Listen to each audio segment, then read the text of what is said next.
আশা করি আপনার সবাই আমাদেরকে সহযোগিতা করবেন। আপনারা যথেষ্ট ধৈর্য ধরছেন। একটা শব্দ করে আমার কাছে মনে হলো টোটালি আপনারা আমাদের সেবারে ছিলেন এবং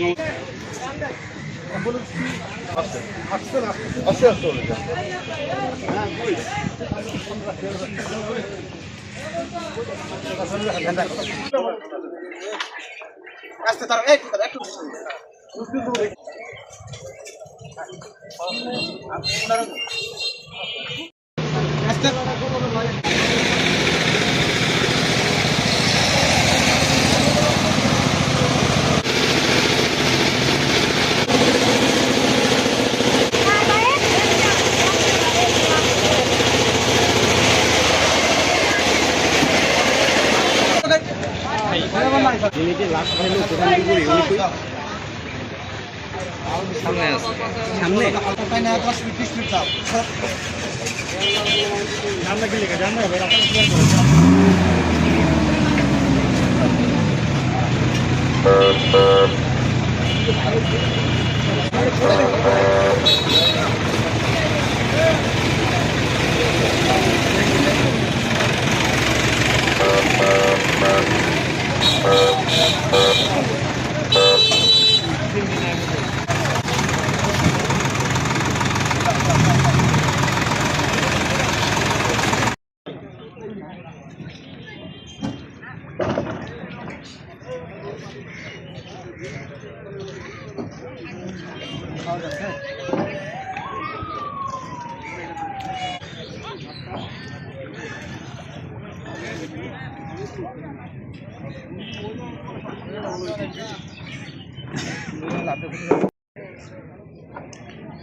নৌকা কার এটা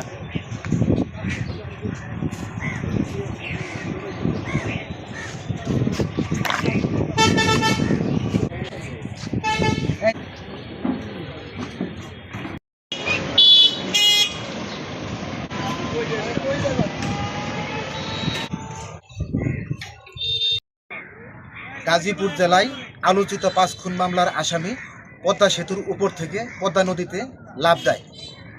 কাপাসিয়া থানার police fire service civil defence অধিদপ্তরে ফায়ার সার্ভিসের সহযোগিতা চান। সেই প্রেক্ষিতে Munshiganj fire service civil defence স্টেশনের একটি ডুবুরি টিম দেওয়া হয়। কাপাসিয়া থানার পুলিশ এবং ফায়ার সার্ভিসের ডুবুরি টিম যৌথ উদ্যোগে লৌহজং গোড়দোর বাজারের পদ্মা নদীর উপর থেকে ভাসমান অবস্থায় তাকে আমরা উদ্ধার করতে সক্ষম হই। পরবর্তীতে তার মৃতদেহটি কাপাসিয়া থানার পুলিশের কাছে হস্তান্তর করা হয়েছে।